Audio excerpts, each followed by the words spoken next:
Hello दोस्तों, तो कैसे हैं आप सब लोग। बड़े लंबे वक्त के बाद आज हम आपके सामने आए हैं। बहुत ही लंबा वक्त गुजरा है और इतने समय में आप साइंस से दूर तो नहीं हो गए। आइए शुरू करते हैं अब साइंस की क्लासेस फिर से। कुछ लोग ऐसे होंगे जो मुझे पहली बार देख रहे हैं और बहुत से ऐसे होंगे जो हम पहले भी आपस में इंटरेक्ट हो चुके हैं। हम साइंस के टॉपिक्स स्टार्ट करने जा रहे हैं। श्री राम कोचिंग ने ये जो पहल की है, देव सर, धाकड़ सर, कुलदीप सर की मेहनत है। अब इन्होंने इतना प्रयास किया और यहाँ तक पहुँचाया, तो अब हम इनको कंटिन्यू रखते हैं, अपनी मेहनत जारी रखते हैं। देखना दोस्तों, साइंस एक ऐसा सब्जेक्ट है जिसमें अगर आप थोड़ा सा भी ध्यान दो तो अच्छे से स्कोर किया जा सकता है, क्योंकि इसके क्वेश्चन कम आते हैं। क्वेश्चन इसके कम होते हैं और ये क्वेश्चन अगर सही हो जाए तो सिलेक्शन के चांसेस बढ़ जाते हैं। लेकिन क्या हम इससे डरते हैं, इस सब्जेक्ट से डरते हैं, क्योंकि शुरू से इससे हमारा लगाव नहीं रहा है। डरते हैं, लेकिन डरने की बिल्कुल भी जरूरत नहीं है। देखना, आप थोड़ा सा भी प्रयास करोगे ना तो बहुत ही ईजी हो जाएगा। कैसे? आप अगर 100 जगहों पर एक एक फीट का गड्ढा खोदते हो तो आपको पानी नहीं मिलता है, लेकिन अगर आप एक ही जगह पर 100 फीट का गड्ढा खोदते हो तो आपको वहां से पानी मिल जाएगा। यानी कहने का मतलब बार बार प्रयास करना है, रिवाइज करना है, बहुत ही इजी चीज है और कोई ज्यादा टफ भी नहीं है। क्यों? मेहनत करें है ना तो कुछ भी हासिल कर सकते हैं। आप यकीन मानो, आप वो सब कुछ कर सकते हो जो आप सोच सकते हो, और यकीन मानिए आप वो सब कुछ सोच सकते हो जो आपने आज तक सोचा ही नहीं है। इन्हीं पंक्तियों के साथ अब हम आज की क्लास स्टार्ट करते हैं।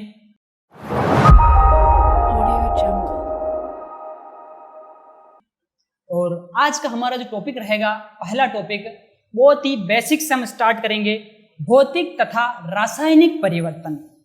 ये एक ऐसा टॉपिक है जहां से हमें एग्जाम्स के अंदर बहुत सारे क्वेश्चंस देखने को मिलते हैं कि भाई ये हो गया तो इसमें कौन सा चेंजेस है, ये कौन सा परिवर्तन है।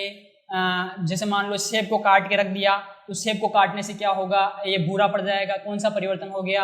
आपने जो है कांच के गिलास में पानी डाल दिया गरम, तो कांच की गिलास चटक गई, बताओ ये कौन सा परिवर्तन है। इस तरह से आपके सामने एग्जाम में क्वेश्चन देखने को मिलता है। लगभग हर एग्जाम में इससे क्वेश्चन आते ही आते हैं इस टॉपिक से, और बहुत ही ईजी टॉपिक है समझा जाए तो। अब देखना, जो भौतिक और रासायनिक परिवर्तन, इसको अगर अपन समझने जाएं तो देखना, भौतिक परिवर्तन किसे कहते हैं? बहुत ही ईजी है। तत्वों का जो निर्माण होता है, किसका निर्माण दोस्तों? तत्वों का निर्माण, या फिर कह सकते हैं हम कि मिश्रण का जो निर्माण होता है। तत्वों का निर्माण या फिर मिश्रण का निर्माण, ये कैसा परिवर्तन है? भौतिक परिवर्तन है। और जबकि रासायनिक परिवर्तन की बात करें तो हम कह सकते हैं कि यौगिकों का जो निर्माण है, वो कैसा परिवर्तन है? रासायनिक परिवर्तन है। इतना तो समझ में आ गया। अब समस्या होगी, ये तत्व क्या है, ये मिश्रण क्या है, ये यौगिक क्या है। मैं तो तत्व यौगिक मिश्रण ही नहीं जानता, तो मैं भौतिक और रासायनिक परिवर्तन को कैसे समझूंगा? तो इसका मतलब पहले मेरे लिए क्या जरूरी है कि मैं ये जानूं कि तत्व क्या है, मैं ये जानूं कि यौगिक क्या है, और मैं ये जानूं कि मिश्रण क्या है। इन सब को जानने के बाद ही मैं जो है इन भौतिक और रासायनिक परिवर्तन को समझ पाऊंगा। तो आइए शुरू करते हैं हम। तो आज हमारा भौतिक और रासायनिक परिवर्तन पढ़ने से पहले जो हमारा टॉपिक रहेगा, वो टॉपिक क्या रहेगा? तत्व, यौगिक और मिश्रण। हमें पहले तत्व, यौगिक, मिश्रण जानने होंगे। तत्व, यौगिक और मिश्रण क्या होते हैं? तो सबसे पहले अपन किसकी बात करेंगे? तत्वों की बात करेंगे। तो सबसे पहले देखते हैं तत्व। तत्व क्या होता है? एक ही प्रकार के परमाणुओं से मिलकर बना पदार्थ क्या कहलाता है? तत्व कहलाता है। एक ही प्रकार के परमाणु मतलब, जैसे मान लो एक सोडियम का अणु है, दूसरा सोडियम का अणु है, तीसरा सोडियम का अणु है। ग्रुप में जितने के जितने अणु सारे के सारे सोडियम है, तो इस जो पदार्थ बना हुआ है ये सारे एक ही तरह के परमाणु से बना है, तो इसको अपन क्या कहेंगे? तत्व कहेंगे। यानी कि जितने भी मौजूद है, सारे अणु हो, सारे परमाणु हो, जो भी सारे एक जैसे होने चाहिए। जैसे एग्जांपल के लिए रिंग पहनी हुई है ना, जैसे मान लिया चांदी की रिंग है ना, तो इस रिंग के अंदर आप इस टुकड़े को तोड़ करके इसको देखो तो इसके अंदर हर अणु जो होगा वो चांदी का होगा। तो सारे के सारे एक जैसे अणु है, तो अणु एक जैसे, इसका मतलब ये क्या है? तत्व हो गया। आई बात समझ में? तो तत्व, इसके एग्जांपल देख लेते हैं। तत्वों के एग्जांपल्स क्या होते हैं? तो जैसे आप देख सकते हो तत्वों के एग्जांपल H2, O2, N2, यानी कि हाइड्रोजन, ऑक्सीजन और नाइट्रोजन गैस। देखना, ये H2 लिखा हुआ है, O2 लिखा हुआ है, N2 लिखा हुआ है, ये गैसेस है। Hydrogen gas, oxygen gas, nitrogen gas. पूछ ले क्या है, तो ये एक जैसे ना, हाइड्रोजन का परमाणु है, ऑक्सीजन का परमाणु है, और नाइट्रोजन का परमाणु है। इसका मतलब परमाणु एक जैसे ना, अगर नाइट्रोजन की बात करें तो सारे नाइट्रोजन परमाणु, ऑक्सीजन की बात करें ऑक्सीजन परमाणु, तो एक जैसे परमाणु है। इसका मतलब ये क्या है? तत्व है। जैसे खाली नाइट्रोजन की बात करें तो खाली नाइट्रोजन अकेला भी तत्व है।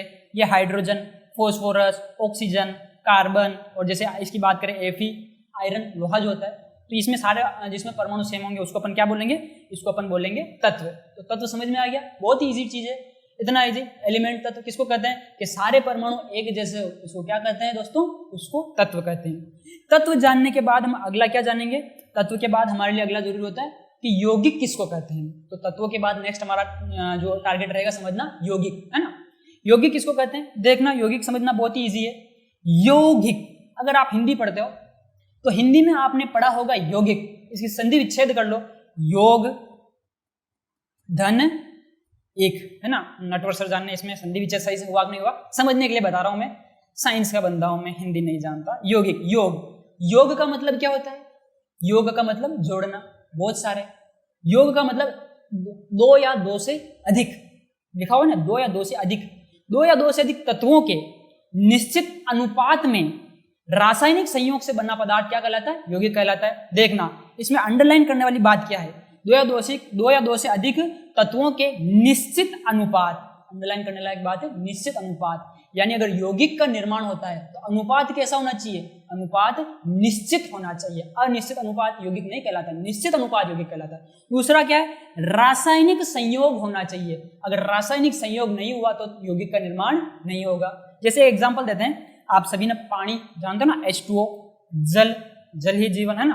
तो इसमें किससे किससे बना है पानी, H2O, हाइड्रोजन और ऑक्सीजन से, इसका सूत्र है H2O। तो यहाँ पे पूछा जाए हाइड्रोजन अनुपात ऑक्सीजन, हाइड्रोजन और ऑक्सीजन का अनुपात कितना होता है, तो आप बोलोगे जल के अंदर 2:1 होता है। हाइड्रोजन और ऑक्सीजन का अनुपात कितना होता है, 2:1, 2:1। तो आप जल के किसी भी हिस्से से कोई अणु पर जो है अणु को उठा लो जल का, तो उस जल के अंदर, अणु के अंदर आपको H2O ही मिलेगा। यानी कि हाइड्रोजन और ऑक्सीजन का अनुपात जो होगा वो हमेशा 2:1 ही मिलेगा। कहीं पर यह नहीं होगा कि हाइड्रोजन जो है वो ज्यादा हो गए, ऑक्सीजन कम हो गए, या फिर जो है ऑक्सीजन का अनुपात 2 हो गया, हाइड्रोजन का अनुपात 1 हो गया, तो फिर वो जल नहीं रहेगा। तो इसका मतलब जल क्या है, एक यौगिक है। किसका यौगिक है, हाइड्रोजन और ऑक्सीजन का। क्या इनका अनुपात निश्चित है, बिल्कुल निश्चित है। कितना है, 2:1। तो इसको अपन यौगिक कहेंगे। यौगिक समझ में आ गया। इसके बाद देखना दोस्तों, एक अच्छी बात आपको बताऊं मैं कि ये जो है यौगिक सदैव, यौगिक के अंदर सदैव क्रियाकारक के गुणधर्म जो होते हैं वो समाप्त हो जाते हैं और नए गुणधर्म उत्पन्न होते हैं, नए गुणधर्म प्रकट होते हैं। देखना, क्रियाकारक के गुणधर्म समाप्त हो गए और नए गुणधर्म उत्पन्न हो गए, ऐसा कैसे हुआ, समझते हैं इस बात को एक एग्जाम्पल से। जैसे आपने अभी देखा है जल, जल, जल को देखा है आपने, जल को आप देखते हो तो जल का सूत्र क्या है, H2O। H2O कैसे बना होगा, हाइड्रोजन और ऑक्सीजन के संयोग से बना होगा। जैसे हम देखें, हालांकि ये समीकरण संतुलित नहीं है, संतुलित कर देते हैं। संतुलन समीकरण करना ये अपन बाद में सीखेंगे ना। अभी ये देखते हैं क्या बता रहा था मैं, हाइड्रोजन और ऑक्सीजन के मिलने से क्या बना है, जल बना है। एक बात, हाइड्रोजन के बारे में मैं आपको एक राज की बात बताऊं, राज की बात क्या होती है, राज की बात जो नोट होते हैं, इंपॉर्टेंट चीजें होती है, उनको मैं राज की बातें बोलता हूँ ना। हाइड्रोजन के बारे में जानते हैं, हाइड्रोजन को ज्वलनशील गैस कहते हैं। कौन सी गैस, ज्वलनशील गैस, यानी कि इन्फ्लेमेबल एयर, यानी ये जलने वाली गैस। देखो हुआ क्या था, एक साइंटिस्ट था केवेंडिश नाम का, वो एक H2SO4 लिया उसने और लोहे के पात्र में डाल दिया, यानी कि Fe।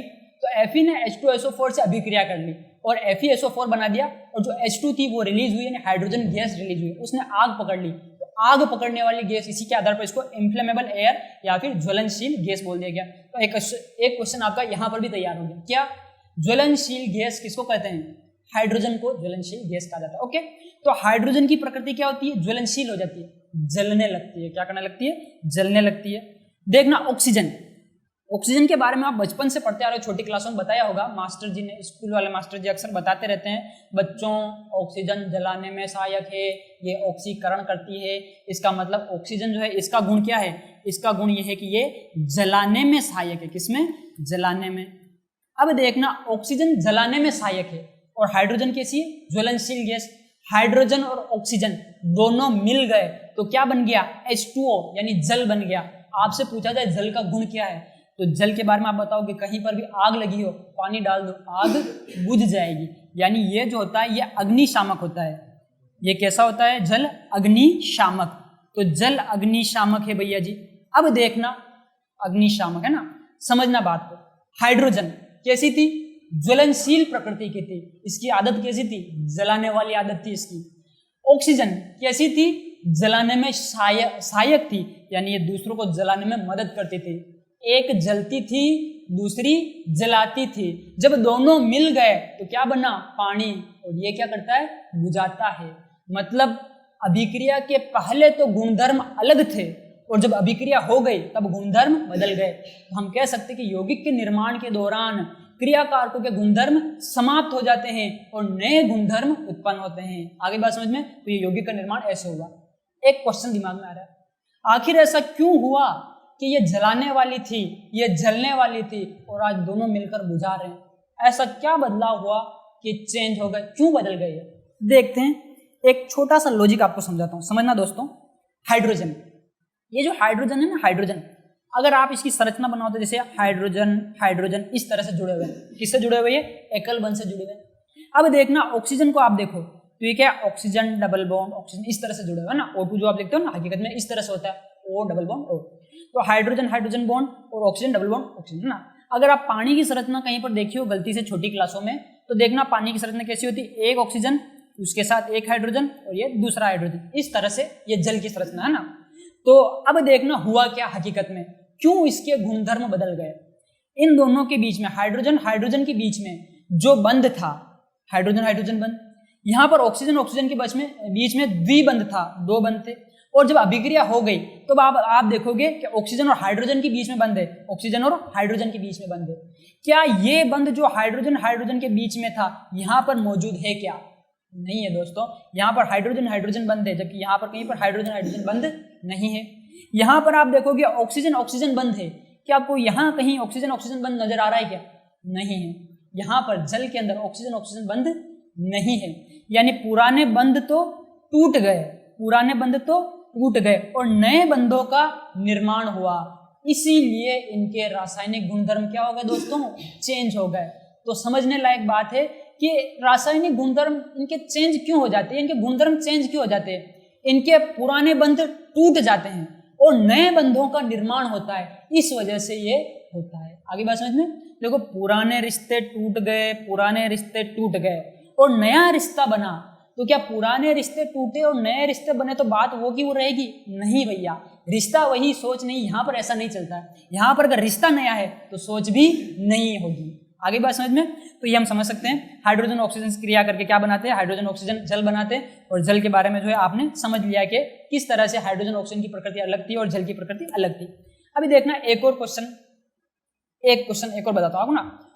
हाइड्रोजन और ऑक्सीजन ने संयोग किया तो H2O बना।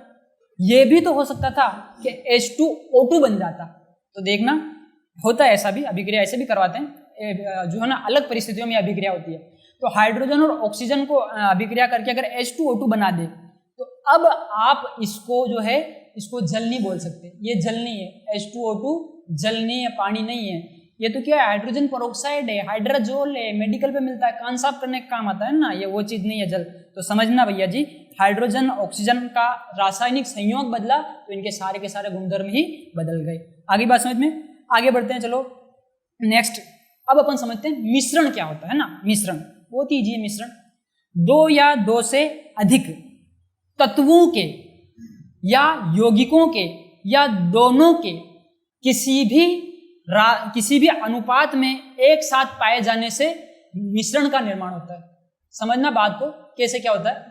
तत्व है, एक तत्व दूसरे तत्व के साथ मिला, एक तत्व दूसरे यौगिक के साथ मिला, या दो यौगिक आपस में मिल गए, तत्व यौगिक मिल गए, कुछ भी मिला।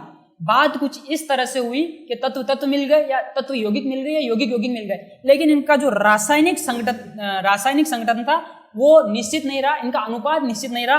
किसी भी अनुपात में, यहाँ पर ध्यान देने लायक बात है, किसी भी अनुपात में अगर मिल जाते हैं तो किसका निर्माण होता है दोस्तों? किसी भी अनुपात में मिल जाने पर जो है मिश्रण का निर्माण होता है। अब देखना इसके अंदर मैं आपको एक राज की बात बताता हूँ। मिश्रण के निर्माण के दौरान क्रियाकारकों के गुणधर्म मिश्रण में उपस्थित रहते हैं।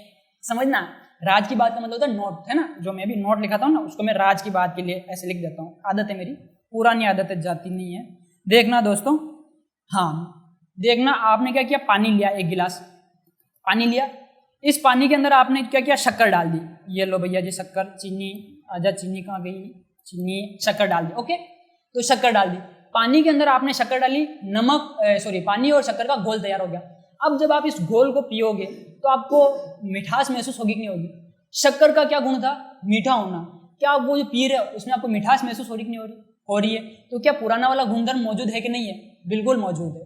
पानी, हालांकि पानी का कोई स्वाद नहीं होता, लेकिन आप पानी की अगर आप महसूस करो तो पानी का जो गुणधर्म है वो आपको इस घोल में महसूस हो रहा है कि नहीं हो रहा है?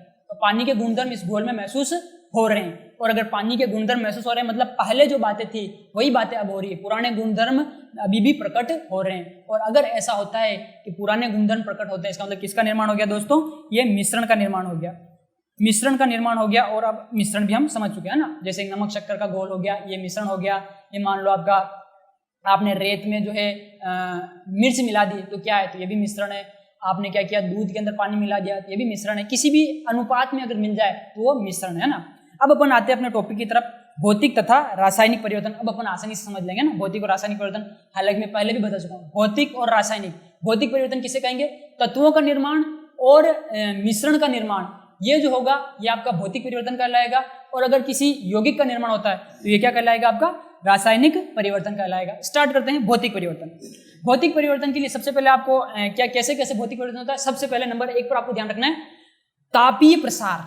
अगर आप किसी लोहे के सरिये को गर्म करते हो तो उसका आकार बढ़ जाता है, पता है ना? आकार, जैसे आपने देखा होगा बैलगाड़ी के ऊपर जो रिम चढ़ाते हैं उसको गर्म करके चढ़ाते हैं।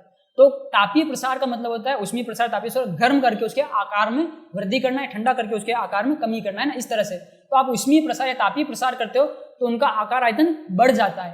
आकार आयतन बढ़ा, जैसे आपने एक लोहे के सरिये को गर्म किया तो गर्म करने से क्या लोहे के अणु बदल करके सोने के अणु हो गए क्या? नहीं, अभी भी वो लोहे के अणु है। तो लोहे के अणु तो चेंज नहीं हुए। जब अणु ही चेंज नहीं हुए तो इसका मतलब ये जो है ना, इसमें भौतिक रूप से जो है परिवर्तन हुआ, उसकी लंबाई चौड़ाई बढ़ी, लेकिन रासायनिक रूप से कोई परिवर्तन नहीं हुआ।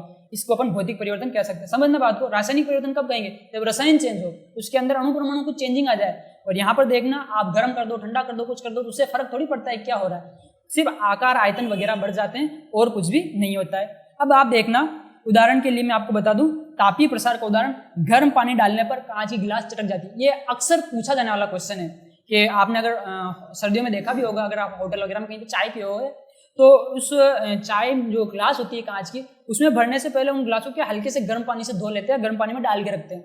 वरना क्या करें, अचानक से ठंडी गिलास में अगर गर्म चाय डालते हैं तो गिलास चटक जाती है। ऐसा होता भी है अगर आप ठंडे मौसम में या गिलास, कांच की गिलास के अंदर अचानक से कोई गर्म चीज, दूध, चाय वगैरह डालो तो गिलास चटक जाती है। तो ये कैसा परिवर्तन है? ये भौतिक परिवर्तन है। अब देखना ये भौतिक परिवर्तन कैसे, ये रासायनिक परिवर्तन भी तो हो सकता था, रासायनिक क्यों नहीं हुआ? तो मैं आपको एक राज की बात बताऊंगा, उससे पहले समझना। चटकने का मतलब क्या होता है? चटकने का मतलब होता है कि जो अणु होते हैं वो दूर खिसक गए, अणु दूर खिसक गए हो, इनमें दरार आ गई बीच में, तो ये हो गया चटकना। अब इसमें एक बात ये होती है राज की कि भौतिक परिवर्तन जो होता है वो रिवर्स किया जा सकता है, यानी कि पिछले वाली प्रोसेस वापस से प्राप्त की जा सकती है। अगर ग्लास जो चटक गई है, अगर आप उस ग्लास को फैक्ट्री में ले जाओ, उस कांच से वापस नई ग्लास बन जाएगी नहीं बन जाएगी? तो कुल मिला के पहले वाली अवस्था फिर से प्राप्त हो जाएगी। तो इसका मतलब कैसा परिवर्तन है? भौतिक परिवर्तन है। इसको आप इंपोर्टेंट याद रखना ना। दूसरा अवस्था परिवर्तन। तो देखना, कोई भी अवस्था परिवर्तन जो होती है ये भी भौतिक परिवर्तन का उदाहरण है। आपको एक इंपॉर्टेंट चीज बताता हूं, समझना इस इंपॉर्टेंट चीज को। जैसे ठोस है, जैसे द्रव है, जैसे गैस है। ध्यान से समझना, किसी भी ठोस का द्रव में बदलना, याद रखना, जैसे बर्फ है, बर्फ पानी में बदल दो, तो ठोस का द्रव में बदलना ये कहलाता है गलन। क्या कहलाता है दोस्तों? ठोस का द्रव में बदलना गलन कहलाता है। इसी तरह से आपने देखा होगा बहुत बार, पानी फ्रिज में रखा होगा, जम करके बर्फ बन जाता है। तो किसी भी द्रव का ठोस में बदलना यह कहलाता है जमाव या फिर हिमायन। जमाव भी कह सकते हैं इसको, या फिर इसको हिमायन भी कह सकते हैं, द्रव का ठोस में बदलना। ओके। द्रव का गैस में बदलना, द्रव का गैस में बदलना कैसे? जैसे आपने पानी गर्म किया, उबला पानी, तो पानी द्रव था, उबल करके क्या बन गया? वाष्प बन गया, भाप बन गया। तो इसको कहते हैं क्वथन। क्या कहते हैं इसको? क्वथन कहते हैं। ओके। गैस का द्रव में बदलना, गैस द्रव में कैसे बदलती है समझना। जैसे आपके घर में खाना बनता हो तो जो पतीला होता है ना, पतीला जिसमें खाना, दाल वगैरह पक रही है, तो उसके अंदर आप देखना, उसके ढक्कन को थोड़ी देर हटाना, तो उसके ढक्कन के नीचे की सतह पर आपको पानी की बूंदें दिखाई देगी। ये पानी की बूंदें कहाँ से आई? तो इनका जवाब ये है कि जब आपने इसको गर्म किया तो उस दाल के अंदर जो पानी था वो वाष्प बनकर के उड़ा, और ये वाष्प बनकर के उड़ा तो ऊपर जाकर उस ढक्कन से टकराया, और यहाँ पर वाष्प से वापस किसमें बदल गया? द्रव में बदल गया। तो किसी भी गैस का द्रव में बदलना ये जो होता है ना, ये कहलाता है संघनन, कंडेंसेशन कहलाता है, संघनन कहलाता है। ओके, समझना। अब यहाँ से परिभाषा भी क्लियर हो रही है। गलन किसको कहते हैं? ठोस के द्रव में बदलने को क्या कहते हैं? गलन कहते हैं। जमाव या हिमायन किसको कहते हैं? द्रव का ठोस में बदलना क्या कहलाता है? जमाव कहलाता है। क्वथन किसको कहते हैं? द्रव का गैस में बदलना क्वथन कहलाता है। अच्छा देखना, द्रव जैसे पानी है, गैस यानी कि वाष्प में बदल रहा है, तो कितने तापमान पर बदलता है? 100 डिग्री सेल्सियस पर बदलता है। वह तापमान जिस पर द्रव गैस में बदलता है उसको क्वथनांक कहते हैं। क्या कहते हैं? क्वथनांक, क्वथन धन अंक, क्वथनांक। ओके, तो गलनांक किसको कहेंगे? वह तापमान जिस पर ठोस द्रव में बदलता है उसको क्या कहते हैं? गलनांक। इस तरह से आप सबको परिभाषित कर सकते हैं। ओके, एक और चीज समझना, आपने ठोस का द्रव में बदलना देखा, द्रव का गैस में बदलना देखा। बहुत बार क्या होता है, कोई ठोस ऐसे होते हैं जिनको आप गर्म करते हो तो वो बिना द्रव में बदले सीधे की सीधे किस में बदल जाते हैं? गैस में। तो ऐसी प्रक्रिया जिसमें ठोस बिना द्रव में बदले सीधे गैस में बदल जाता है, इसको ऊर्ध्वपातन कहते हैं। क्या कहते हैं? सब्लिमेशन, ऊर्ध्वपातन कहते हैं, ऊर्ध्वपातन। अब एक और चीज जो नॉर्मली चलती है बुक्स के अंदर और आपको देखने को मिलता है, अब ये जो है ना गैस से सीधा ठोस में बदलना, इसको भी दुनिया ऊर्ध्वपातन ही बोल देती है। बोलना सही भी है, इसमें गलत नहीं है, लेकिन आप अगर इसकी गहराई में जाए, बारीकी में जाए, तो क्या होता है, किसी भी गैस का ठोस में बदलना, एक्चुअल में ये जो चीज होती है ये कहलाती है होरफ्रॉस्ट, HOARFROST, होरफ्रॉस्ट कहलाती है। इसका एग्जाम्पल आपका सफेद पाला, सफेद पाला जो पड़ता है ना, सफेद पाला, ये इसका एग्जाम्पल है। लेकिन हालांकि ये एग्जाम में कभी पूछा नहीं जाता, तो इतना इस पे ध्यान नहीं देना, ऊर्ध्वपातन मान के चलो आप, लेकिन हकीकत में कुछ और होता है। इसको होरफ्रॉस्ट, हिंदी में इसको निहार कहते हैं। ओके, यहाँ से इंपॉर्टेंट क्वेश्चन है कि ये बन रहा है ऊर्ध्वपातन। इसके ऊपर हर एग्जाम में क्वेश्चन देखने को मिलता है। देख लो ऊर्ध्वपातन क्या होता है। ऊर्ध्वपातन, ठोस का बिना द्रव में बदले सीधे गैस में बदलना, ये चीज क्या कहलाती है? ऊर्ध्वपातन। क्वेश्चन ये आता है कि निम्न में से कौन सा ऊर्ध्वपातन दर्शाता है? सिंपल है, आपको बता दें, कपूर। आपने देखा होगा कपूर पूजे की थाली में, तो कपूर जो होता है ये ऊर्ध्वपातन दर्शाता है। इसी तरह से आपने देखा होगा नौसादर, जो नौसादर होता है, ये नौसादर भी क्या करता है? ऊर्ध्वपातन दर्शाता है, नौसादर। ओके, नौसादर। इसी तरह से आयोडीन जो होती है ना, I2, आयोडीन, ये आयोडीन भी क्या करती है? ये ऊर्ध्वपातन दर्शाती है ना। यानी इन चीजों को आप गर्म करते हो ना, तो होती तो ठोस है, गर्म करने पर सीधे गायब हो जाती है, गैस बन जाती है, ये द्रव में नहीं बदलती। एक और आपको बता दूं, ये इंपॉर्टेंट है, शुष्क बर्फ, शुष्क बर्फ, शुष्क बर्फ भी क्या दर्शाती है? ऊर्ध्वपातन दर्शाती है, ड्राई आइस। सवाल आता है, अब ये भी अपने आप में सवाल है, शुष्क बर्फ क्या होती है? ड्राई आइस क्या होती है? तो इंपॉर्टेंट क्वेश्चन है क्या? ठोस CO2, कौन सी CO2?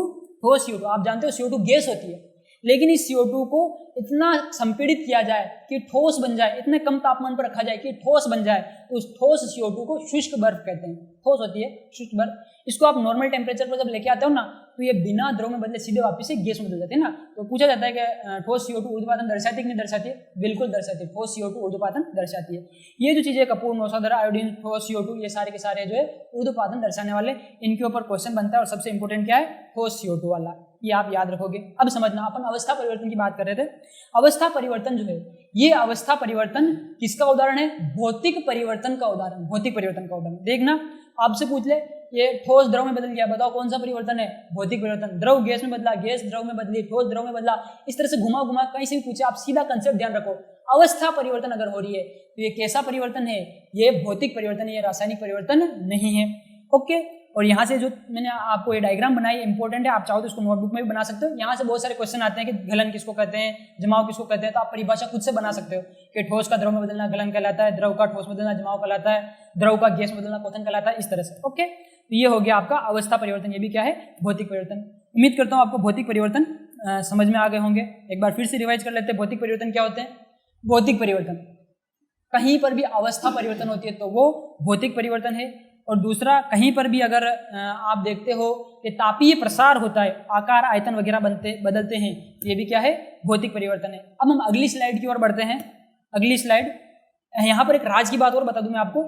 कोई भी अगर भौतिक परिवर्तन होता है तो किसी भी भौतिक परिवर्तन में भौतिक परिवर्तन जो होता है उसको सामान्य प्रक्रम जो होता है, निथारना, छानना, उबालना, इसके द्वारा वापस से रिवर्स किया जा सकता है। समझना एक बात को, जैसे आप लोहे की जो छड़ होती है, इसको आप गर्म किया तो गर्म करने से लंबी हो गई ना, तो ये लंबी हो गई, पूछ लिया कौन सा परिवर्तन है, तो हम बोल देंगे भौतिक परिवर्तन है। अब आप इस छड़ को ठंडी करोगे, क्या वापस सिकुड़ के छोटी हो जाएगी? बिल्कुल हो जाएगी, नॉर्मल साइज में वापस आ जाएगी। तो जिन प्रक्रम को रिवर्स किया जा सकता है, उत्क्रम किया जा सकता है, वो परिवर्तन भौतिक परिवर्तन होते हैं। इन प्रक्रम को आप रिवर्स कर सकते हो, लेकिन किसी भी रासायनिक परिवर्तन को आप रिवर्स नहीं कर सकते, ये हमेशा ध्यान रखना। इसीलिए मैंने इसको राज की बात बोला है, इंपॉर्टेंट बात बोला है कि आप इसको रिवर्स कर सकते हो तो भौतिक परिवर्तन है, और रिवर्स नहीं कर सकते हो तो ये रासायनिक परिवर्तन है।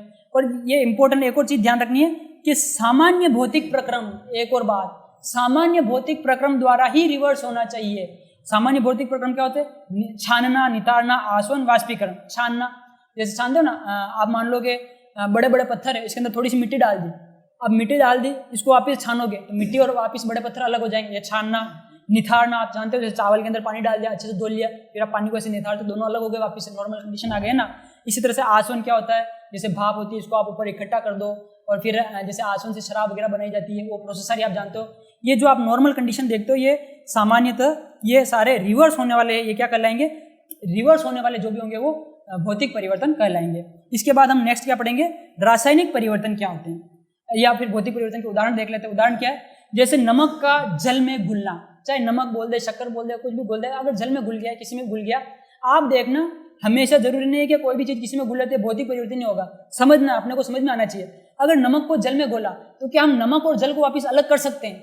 बिल्कुल। आप उसको घोल को गर्म करो, पानी उड़ जाएगा, नमक प्राप्त हो गया। तो जो भाप उड़ी ना, उसको आप इकट्ठा करके संघनित कर दो तो जल वापस से बन जाएगा। तो आपने इसको रिवर्स कर लिया, इसका मतलब आपने रिवर्स प्राप्त कर ली प्रोसेस, पहले वाली अवस्था लेकर के आ गए। तो ये कैसा है? भौतिक परिवर्तन है। दूसरा, चुंबक का बनना।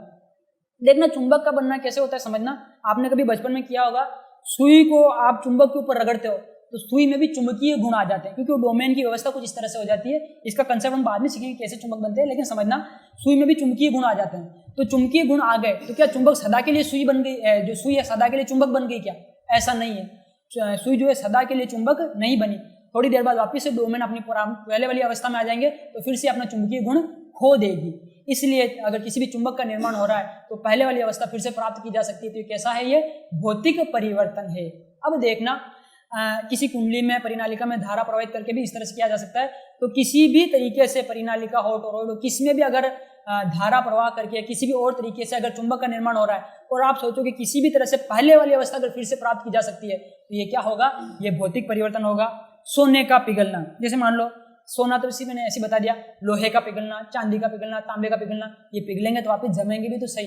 अगर सोना आप गर्म करो पिघल जाता है, ठंडा हो वापस जम जाएगा, वो पहले वाली अवस्था फिर से प्राप्त हो रही है। अगर ये अवस्था प्राप्त हो रही है इसका मतलब ये परिवर्तन कैसा है? भौतिक परिवर्तन है। और देखना, शक्कर में पानी का घुलना, जैसे वही नमक पानी घुलना, शक्कर, सारे के सारे है ना। एक राज की बात बताऊं, ये आया हुआ क्वेश्चन है, सुनना। सानी मिट्टी में दरारें पड़ना, ये कैसा परिवर्तन है? भौतिक परिवर्तन है कि रासायनिक परिवर्तन है? सुनना, आप पहले सोचो ये होता क्या सानी मिट्टी। आप कभी अपने गांव में तालाब पर गए होंगे तो देखना गर्मी के मौसम में तालाब के अंदर जो मिट्टी होती है ना, कीचड़, वो सूख जाती है, उसमें दरारें पड़ जाती है। देखियो कि दरारें, तो वो उसको कहते हैं सानी मिट्टी, है ना, सूख करके दरारें पड़ जाना। अगर गर्मी के मौसम में तालाब की मिट्टी सूख गई, उसके अंदर दरारें पड़ गई, पूछा जाता है कौन सा प्रक्रम है? भौतिक परिवर्तन है या रासायनिक परिवर्तन है? कौन सा परिवर्तन है? तो देखना ये भौतिक परिवर्तन। क्यों भौतिक परिवर्तन है? ये दरारें पड़ गई मिट्टी में, अरे बरसात भी तो आएगी ना, बरसात आएगी तो वापिस से मिट्टी मिल जाएगी, मिट्टी एक हो जाएगी, दरारें भर जाएगी। इसका मतलब पहले वाली अवस्था फिर से प्राप्त हुई नहीं हुई? हो गई। तो सानी मिट्टी में दरारें पड़ना एक ऐसा परिवर्तन है, ये भौतिक परिवर्तन है ना। अब अपन आगे चलते हैं अगली स्लाइड की ओर। अब अपन पढ़ेंगे रासायनिक परिवर्तन, है ना। रासायनिक परिवर्तन, रासायनिक परिवर्तन क्या होते हैं देखना, समझना। कोई भी आप यौगिकों का निर्माण करते हो तो ये रासायनिक परिवर्तन, जैसे पहले भी हम बता चुके हैं, रासायनिक परिवर्तन किसी भी यौगिक का निर्माण होता है तो रासायनिक परिवर्तन है। पहले बता दिया तत्व और मिश्रण का निर्माण कैसा है? भौतिक परिवर्तन। लेकिन अगर यौगिक का निर्माण हो रहा है तो ये रासायनिक परिवर्तन है। तो रासायनिक परिवर्तन यौगिक का निर्माण हो, जैसे कि अभी मैंने थोड़ी देर पहले एग्जांपल बताया था, हाइड्रोजन और ऑक्सीजन मिल गए और पानी बना दिया, तो कैसा परिवर्तन है? ये जो भैया जी है ये रासायनिक परिवर्तन है। क्यों? इसके ऊपर एक क्वेश्चन बनता है कि आप है ना पानी को लेते हो ना और पानी को आप वापिस से हाइड्रोजन और ऑक्सीजन प्राप्त कर सकते हो मुश्किल विधि से, तो वापिस से पुरानी अवस्था प्राप्त हो रही है, तो ये वापिस से पुरानी अवस्था प्राप्त हो रही है, तो रासायनिक परिवर्तन कैसे हुआ? इसका जवाब मैं दूंगा थोड़ी देर के बाद। पहले इसकी अगली स्लाइड देखते हैं। रासायनिक परिवर्तन और क्या होते हैं? कोई भी रासायनिक अभिक्रिया हो, जैसे कि ऑक्सीकरण हो गया, अपचयन हो गया, उदासीनीकरण, विस्थापन, रिडॉक्स, कोई भी रासायनिक अभिक्रिया हो, अगर रासायनिक अभिक्रिया हो रही है तो ये परिवर्तन रासायनिक परिवर्तन है। देखना, ऑक्सीकरण, ऑक्सीकरण, अपचयन, ये सात जितनी की अभिक्रिया है ना, ये अभिक्रिया अपन किसी अगले चैप्टर में पढ़ेंगे। हाल फिलहाल तो अपन नाम देख रहे हैं कि कोई भी रासायनिक अभिक्रिया अगर आपको देखने को मिल रही है तो इसका मतलब वो कैसा परिवर्तन, रासायनिक परिवर्तन। और पिछले वाले एग्जाम्पल में भी आपको ये याद रखना है कि हाइड्रोजन ऑक्सीजन रिएक्शन कर रही है, रिएक्शन कर रही है मतलब रासायनिक अभिक्रिया हो रही है, रासायनिक अभिक्रिया हो रही है, कैसा परिवर्तन है, रासायनिक परिवर्तन। दहन, ये जो दहन लिखा ना, दहन, दहन का मतलब जलना, जैसे आप लकड़ी जलाते हो, कोयला जलाते हो ना, दहन। दहन वास्तव में ऑक्सीकरण होता है, ऑक्सीजन की उपस्थिति में पदार्थों का जलना ऑक्सीकरण होना, ये दहन कहलाता है। तो दहन वास्तव में ऑक्सीकरण ही है। तो दहन होना, किसी भी चीज का जलना, ये क्या है, ये रासायनिक परिवर्तन है। आप याद रख सकते हो, कोई भी जलता है, हमसे नहीं, हमसे जलने की बात नहीं कर रहा, किसी से जलने की बात नहीं कर रहा। जलना मतलब क्या है, आग जलना, जलना मतलब कागज जलना, लकड़ी जलना, कोई टुकड़ा जलना, कपड़ा जलना, ये जो जलना होता है, ये जो दहन होता है, ये दहन जो होता है ये रासायनिक परिवर्तन। ध्यान रखना दोस्तों, कैसा परिवर्तन है, रासायनिक परिवर्तन। अब आप एक राज की बात बता रहा हूं, जैसे कि हमने भौतिक परिवर्तन में देखा था ये रिवर्स किए जा सकते थे, रासायनिक परिवर्तन में ध्यान रखना, रासायनिक परिवर्तनों को कभी भी रिवर्स यानी कि उत्क्रम नहीं किया जा सकता। आप पहले वाली अवस्था फिर से प्राप्त नहीं कर सकते। एक माचिस की तीली ली, जला दी, सिगरेट जला दी है ना, या फिर बीड़ी जला दी, जैसे एग्जांपल बता रहा हूँ, आप गांव के माहौल में रहते हो, अपने आसपास देखते हो, उन्हीं चीजों से याद करना आसान होता है। तो अपने आसपास में इन चीजों को इमेज करना आप आसानी से याद रख पाओगे। बीड़ी सिगरेट जला दी, जल गई, खत्म हो गई, क्या वापिस से प्राप्त हो जाएगी? आपके घर में चूल्हे जल रहा है, लकड़ी दी, जल गई लकड़ी, अब वापिस से वो लकड़ी प्राप्त हो जाएगी क्या? वापिस से वो की वो लकड़ी प्राप्त नहीं होगी, यानी कि वो की वो प्रावस्था वापिस से प्राप्त नहीं होती। जब वो प्रावस्था वापिस से प्राप्त नहीं होती मतलब ये प्रक्रम रिवर्स नहीं होता, और अगर प्रक्रम रिवर्स नहीं होता है इसका मतलब क्या है, ये रासायनिक परिवर्तन है। कोई प्रक्रम रिवर्स नहीं होता है तो रासायनिक, और अगर रिवर्स होता है तो ये कैसा परिवर्तन है, ये अगर रिवर्स होता है तो भौतिक परिवर्तन है। एक क्वेश्चन है, वही क्वेश्चन जो अभी मैंने 2 मिनट पहले पूछा था आपसे, कि हम जो है H2O की अभिक्रिया करवा करके हाइड्रोजन और ऑक्सीजन प्राप्त कर सकते हैं। H2O की अभिक्रिया करा के हाइड्रोजन ऑक्सीजन प्राप्त कर सकते हैं, तो ये तो रिवर्स हो गया। ये रिवर्स हो गया तो बताओ ये भौतिक परिवर्तन क्यों नहीं हुआ, ये रासायनिक परिवर्तन क्यों नहीं हुआ? सुनना, इसके लिए मैंने पहले भी बताया था, एक बार फिर से, भौतिक परिवर्तन जो होते हैं वो सामान्य प्रक्रमों द्वारा पुनः प्राप्त किए जा सकते हैं। इसके द्वारा, सामान्य प्रक्रमों द्वारा, अंडरलाइन करने लायक बात थी, सामान्य। आप H2O से H2 और O2 अलग करना चाहते हो क्या, नॉर्मल आप कर सकते हो क्या? ये सामान्य बात नहीं है भैया जी, इसका आपको पायरोलाइसिस करना पड़ेगा, इसका आपको इलेक्ट्रोलाइसिस करना पड़ेगा, इसका आपको विद्युत अपघटन करना पड़ेगा, 2 इलेक्ट्रोड लगाने पड़ेंगे, यानी कि सामान्य परिस्थितियों में होने वाली अभिक्रिया नहीं है। और जबकि भौतिक परिवर्तन की शर्त क्या थी कि अभिक्रिया कैसी हो, सामान्य परिस्थितियों में हो, लेकिन ये सामान्य प्रक्रम नहीं है। इस वजह से ये क्या है, ये एक रासायनिक परिवर्तन है, ये भौतिक परिवर्तन नहीं है। समझ गया? अब इसके कुछ एग्जाम्पल समझते हैं हम रासायनिक परिवर्तन के। लोहे पर जंग लगना, लोहे पर जंग लगना कैसा परिवर्तन है, ये रासायनिक परिवर्तन है। आपके पास लोहा है, खुला छोड़ दिया, हवा में पानी लगा, जंग लग गया, क्या इस जंग लगे लोहे से वापस पुराना लोहा वैसा वैसा प्राप्त कर सकते हो? नहीं कर सकते, ये रिवर्स नहीं होता। अच्छा, ये तो एक नॉर्मल बात हो गई। यहाँ पर मैं आपको एक और इंपॉर्टेंट क्वेश्चन बता देता हूँ, यहाँ से इसका संबंध नहीं है इस टॉपिक से, लेकिन मैं बता रहा हूँ, सुनना, ध्यान से सुनना, बहुत इंपॉर्टेंट है। लोहे पर जंग लगने पर लोहे का भार बढ़ता है, घटता है, कोई परिवर्तन नहीं होता? बताइए आप, सोचिए क्या होता है। लोहे पे अगर जंग लगा तो लोहे के भार में क्या परिवर्तन आया? ये एसएससी में आया हुआ क्वेश्चन है, तो सुनना। नॉर्मल हमको क्या लगता है, लोहे पर जंग लग गया तो लोहे का भार घट जाता है, तो लोहे का भार घट जाता है, भार घटना आंसर है। गलत जवाब है दोस्तों, ये इसका आंसर नहीं है। लोहे पर जंग लगने पर लोहे का भार बढ़ता है, सही आंसर क्या है, बढ़ता है। क्यों है ऐसा आंसर, समझना। जंग कब लगता है? सामान्य परिस्थितियों में जंग, मतलब नॉर्मली जंग नहीं लगता। जंग कब लगता है? जब नमी हो प्लस वायु हो, वायु और नमी दोनों की जरूरत है। नमी बोले तो H2O, जल है ना। तो आप देखना, लोहे के ऊपर नमी लग गई, वायु लग गई, लोहा क्या है, Fe के अणु, आयरन के अणु ही तो है, आयरन के अणु, इसको क्या मिली, वायु, वायु में क्या है, ऑक्सीजन यानी O2 मिली। तो Fe O2 दोनों ने अभिक्रिया करके आयरन के ऑक्साइड बना दिए, Fe2O3, इस तरह से डॉट H2O जुड़ते गए, पानी के अणु जुड़ते गए। तो यहाँ पर क्या हुआ, नॉर्मल Fe था, और यहाँ पर अभिक्रिया कर करके जटिल ऑक्साइड बन गए। ऑक्साइड बन गए तो इसका मतलब कि इनका भार तो बढ़ रहा है। और देखो आप खुद ही सोचो, अगर जल को कोई चीज अवशोषित कर रही है तो उसका भार बढ़ेगा घटेगा? बढ़ेगा। तो ध्यान रखना हमेशा कि कभी भी अगर लोहे पर जंग लगता है तो उसका भार घटता नहीं है, बल्कि उसका भार बढ़ता है। इंपॉर्टेंट क्वेश्चन था। अगला एग्जांपल देखते हैं रासायनिक परिवर्तन का। सब्जियों को पकाने पर उनका मुलायम होना, इंपॉर्टेंट है ये भी। सब्जियां पकी, आया क्वेश्चन है, सब्जियां पकाने पर मुलायम हो जाती है, बताइए कौन सा परिवर्तन है? तो ये हमेशा बताएंगे रासायनिक परिवर्तन। क्यों? आपने सब्जी पकाई, मुलायम हो गई, क्या आप इस मुलायम सब्जी से वापस पुरानी वाली सब्जी प्राप्त कर सकते हो? क्या नहीं कर सकते। मुलायम सब्जी से वापस पुरानी सब्जी प्राप्त नहीं कर सकते। इसका मतलब कैसा है? ये रासायनिक परिवर्तन है। फलों का पकना, आप एक आम लेके आए, आम पक गया, पके आम से वापस इसी आम को वापस कच्चा कर सकते हो? क्या नहीं कर सकते। हमारे बस की बात तो नहीं है। अगर हम वापस से पुरानी अवस्था प्राप्त नहीं कर सकते, इसका मतलब ये कैसा परिवर्तन है? ये रासायनिक परिवर्तन है। हाँ, एक और इम्पोर्टेंट चीज, सेब को काटने पर इसका रंग कैसा हो जाता है? भूरा हो जाता है। ये बहुत बार पूछा जाता है, सेब काटने पर इसका रंग भूरा हो जाता है, तो बताओ ये कौन सा परिवर्तन है? तो ये रासायनिक परिवर्तन है। क्यों है रासायनिक परिवर्तन? आप भूरे सेब से वापस पहले वाला सेब प्राप्त कर सकते हो? क्या नहीं कर सकते हो। और दूसरा ये कि यहाँ पर होती भी रासायनिक अभिक्रिया, इसमें मैलिक एसिड होता है, विटामिन सी वगैरह होते हैं। तो क्या होता है, ये जो सेब होता है ना, ये इसका ऑक्सीकरण हो जाता है। एक तरह से कह सकते हैं सेब को जंग लग गया, इस तरह से भी बोल सकते हैं ना। तो सेब का ऑक्सीकरण हो जाता है, इस वजह से भूरे रंग का होता है। तो ऑक्सीकरण हुआ, ऑक्सीकरण क्या है? रासायनिक अभिक्रिया है। रासायनिक अभिक्रिया है तो कैसा परिवर्तन है? रासायनिक परिवर्तन है। इसके बाद है दूध का दही में बदलना। तो दूध का दही में बदलना किस तरह का परिवर्तन है दोस्तों? ये रासायनिक परिवर्तन है और ये इंपॉर्टेंट है। अब इसको समझ भी सकते हैं कैसे। दूध में आप अगर देखो तो इसमें लैक्टोज शर्करा होती है। कौन सी शर्करा? लैक्टोज शर्करा। एक इंपॉर्टेंट क्वेश्चन तो ये भी हो गया, दूध में कौन सी शर्करा पाई जाती है? लैक्टोज शर्करा। दही में आपको देखो, दही में क्या होता है? दही में लैक्टिक एसिड होता है। क्या होता है? लैक्टिक एसिड पाया जाता है। आपने सुना होगा एक बैक्टीरिया होता है लैक्टोबैसिलस लैक्टिस, ये दूध की लैक्टोज शर्करा को लैक्टिक एसिड में बदल जाता है। तो आप देख रहे हो लैक्टोज जो है लैक्टिक एसिड में बदल रहा है, सामान्य सा है। यहाँ पर क्या हो रहा है? यहाँ पर जो होती है रासायनिक अभिक्रिया हो रही है। रासायनिक अभिक्रिया हो रही है तो इसका मतलब ये क्या है? ये रासायनिक परिवर्तन है। रासायनिक परिवर्तन समझ में आ गए? ये सारे इंपॉर्टेंट एग्जाम्पल है। अब मैं आपके लिए एक क्वेश्चन छोड़ता हूँ। क्या क्वेश्चन है? क्वेश्चन ये, मोमबत्ती का जलना ये कैसा परिवर्तन है? ये भौतिक परिवर्तन है या ये रासायनिक परिवर्तन है? आप सोचिए, इसका जवाब दीजिए, कमेंट कीजिए, कैसा परिवर्तन है ये? सोचिए दोस्तों। जितने मैं मोमबत्ती बना लेता हूँ आपके लिए, ये रही मोमबत्ती और ये लगा दी इसमें आग, मोमबत्ती में आग लगा दी। अब बताओ, मोमबत्ती में आग लगा दी, जल रही मोमबत्ती, तो ये भौतिक परिवर्तन हुआ कि रासायनिक परिवर्तन? समझना ध्यान से।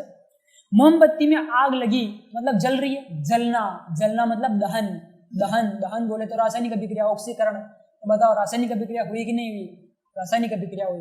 और अगर रासायनिक अभिक्रिया हुई तो कौन सा परिवर्तन है ये रासायनिक परिवर्तन। कैसा परिवर्तन है? रासायनिक परिवर्तन है। ओके, तो मोमबत्ती का जलना कैसा परिवर्तन हो गया? रासायनिक। बात यही खत्म नहीं होती। और देखो, मोमबत्ती जलती है तो पिघलती है कि नहीं पिघलती है? पिघल करके यहाँ पर इकट्ठा हो जाएगी, तो ये ठोस से द्रव में बदली, फिर वापस ठोस में बदल गई। तो बताओ अवस्था परिवर्तन हुआ कि नहीं हुआ? अवस्था परिवर्तन हो रही है। इसका मतलब कैसा है? ये भौतिक परिवर्तन है। कैसा है ये? भौतिक परिवर्तन। तो इसका मतलब मोमबत्ती का जलना भौतिक परिवर्तन भी है और रासायनिक परिवर्तन भी है। तो इससे हमें क्या बात पता चली? इससे हमको पता चला कि कोई भी परिवर्तन भौतिक भी हो सकता है, रासायनिक भी हो सकता है और दोनों भी हो सकते हैं। जरूरी नहीं कि एक ही हो, दोनों भी हो सकते हैं। तो ये थी हमारी आज की क्लास। आपको आज की क्लास कैसी लगी कमेंट करके जरूर बताएं। इस वीडियो को ज़्यादा से ज़्यादा शेयर करें अपने दोस्तों के साथ, अपने जो आपके साथ कोचिंग में पढ़ते हैं उनके साथ, या फिर जिनको भी आप जानते हैं जिनको इसकी ज़रूरत है उन तक पहुँचाइए। क्योंकि दूसरों की मदद करने का बहुत अच्छा जो है अज्र मिलता है, बहुत अच्छा इसका फ़ायदा हमको भी मिलता है कहीं न कहीं। इसको हम अपनी आंखों से देख नहीं सकते, लेकिन परमात्मा ईश्वर हमें कहीं न कहीं इसका फ़ायदा जरूर देता है। तो इस चैनल को इसको सब्सक्राइब कीजिए चैनल को, और बेल आइकन को भी प्रेस कीजिए, वीडियो को ज़्यादा से ज़्यादा शेयर कीजिए। मिलते हैं अगली क्लास में, तब तक के लिए जय हिंद और जय भारत।